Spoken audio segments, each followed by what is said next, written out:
वडोदरा के बाजवा इलाके में कानून व्यवस्था पर सवाल खड़े हो गए हैं। गांधी रोड पर बीती रात चोरों ने जमकर उत्पात मचाया।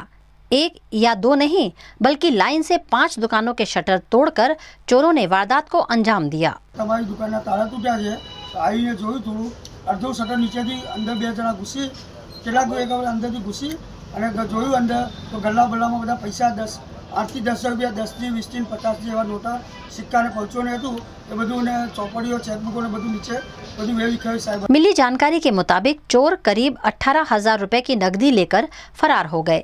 सुबह जब व्यापारी अपनी दुकानों पर पहुंचे तब इस पूरी घटना का खुलासा हुआ, जिसके बाद इलाके में हड़कंप मच गया। स्थानीय व्यापारियों का कहना है कि इलाके में चोरी की घटनाएं अब आम हो गई हैं।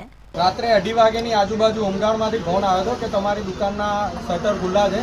એટલે રાત્રે 2:30 વાગ્યાની आजूबाजू અમે પહોંચ્યા હતા દુકાને જઈને જોયું તો તાળા શટર તૂટેલું હતું અને અંદરનું બધું માલ વિખેર હતો અને પરચુરણ ને એવું બધું લઈ ગયા છે અમારી દુકાનેમાંથી।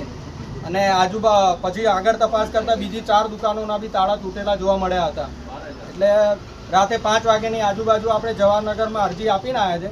એટલે પીઆઈ દેસાઈ સાહેબને આપણે કહેવાનું કે વહેલી તકે આ ચોરોને પકડે અને જે કંઈ બી સજાની જોગવાઈ હોય એ ચોરોને કરે।